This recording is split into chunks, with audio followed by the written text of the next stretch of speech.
guys, it's L.Deshelle. So today I just wanted to talk to you all about our journey to home ownership from government assistance. Yeah, we became homeowners at the age of 26. Just to give you all a little background on us, my husband and I, both of our moms had us at the age of 17. We both actually went to uh, several schools. We moved around a lot. And I believe that's just because our parents were just trying to get on their feet, especially with them having us so young. Um, yeah, so they were just trying to get on their feet and figure out adulthood on their own, especially since they were only teenagers. So at some point, I was on government assistance, and I'm sure my husband had a comparable experience as me. We were even on government assistance at the age of 21 when my husband and I first started dating. He moved to another city so we could be together, and he actually was never able to find a job. So at that point, he got on food stamps because he wasn't able to find a job. He was unemployed for like a year, possibly. So we were on government assistance even up until that point. So home ownership has always been important to me because it indicates financial stability, and it actually helps with financial stability, especially compared to renting. At some point, you will be able to pay off your home, and you will no longer have a home payment, a mortgage payment, and also, of course, you'll be able to own that house yourself, compared to renting, where you will always have a housing payment. So, yeah, so the first thing that we did, just to hop straight into it, the first thing that we did was we started looking at homes. So we would go to like Zillow or Realtor.com and just look at homes, and we would just see the houses that we liked. I know when you're younger, you always think you're gonna have this big house, like, oh yeah, I want like 6 bedrooms and 7 bathrooms or what have you. So yeah, so when you actually look at at the prices of those houses, I would say this step is probably the most humbling experience, because you look at the prices of the houses and you're like, oh, well, this is probably more than I make in a month, so that's not possible. And so you kind of have to really be realistic and lower your standards a lot. But yeah, it helps you get an idea of what you want in a house and what you can actually afford. Another thing is when you actually look at those payments that's reflecting on those websites initially, that payment that's showing, it shows with a 20% down payment.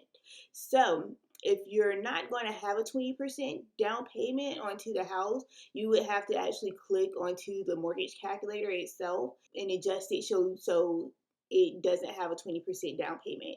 And a lot of times with a lot of mortgage companies, if you do not have a 20% down payment, they will charge you a primary mortgage insurance, which is called a PMI.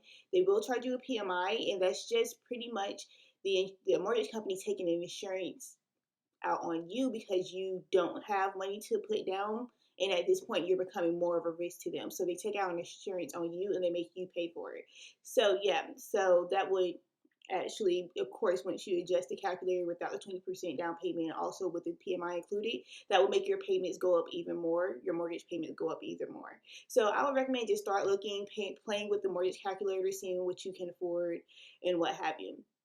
So the second step that we took was preparing ourselves for the mortgage.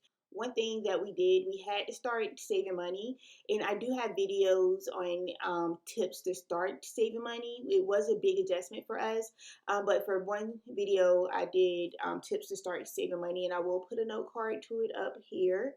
And so, yeah, that's pretty much what we had to do in order to start saving so much money. I do have another video where I talk about how to save money per month immediately on your bills. So, yeah, I'll leave a note card to that right here.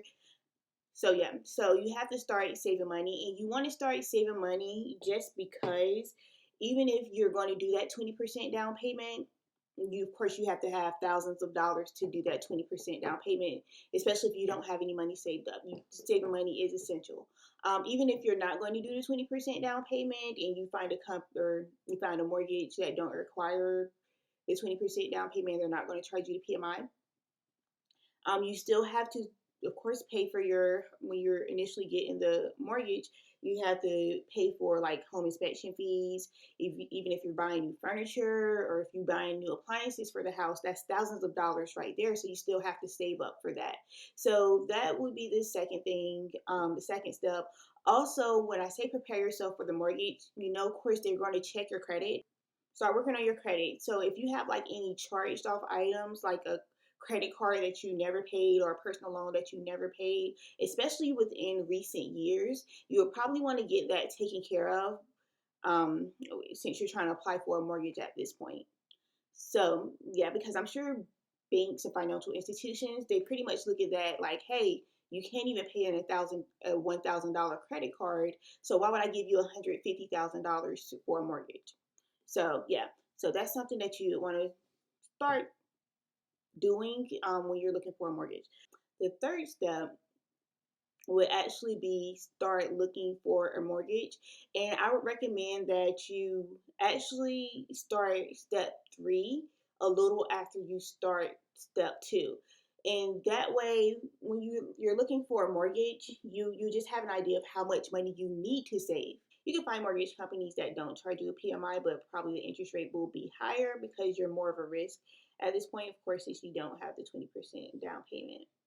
So, looking for a mortgage, a lot of times you want to distinguish as far as if you want a 30-year fixed rate mortgage, and that's pretty much where you can finance your mortgage for 30 years and your interest rate will remain the same throughout the duration of the loan. There are also adjustable rate mortgages. A lot of times they're 30 years as well, because of course with the home, the mortgage is usually 30 years. With adjustable rate mortgages, it means that your interest rate can adjust after a certain interim in the mortgage. So for example, a lot of times I see 5-year adjustable rate mortgages or 5-year ARMs. And that means that your interest rate can change every 5 years on you, which would, of course, increase your payments for you, or it will increase your mortgage payment each month, which isn't the best, especially if you only have a certain amount of money, then your mortgage goes up. That wouldn't put you in a good predicament. So yeah, start looking for your mortgage companies. Even if you apply for a mortgage company and you get denied immediately, they will mail you a letter stating why they declined you. And if it's something because of you can't afford the mortgage or something along those lines, then you know what you need to work on. Or if it's something as far as credit history, then you'll know what you want to work on as well. So that's why I recommend kind of looking for that mortgage company immediately after you start saving. I will do a video on the mortgage program that we went through as well. This is going to be a two-part video. So I will do a video on the mortgage company that we went through as well. So those were the 3 steps that we took pretty much. All right, so thank you all so much for watching. See you next time.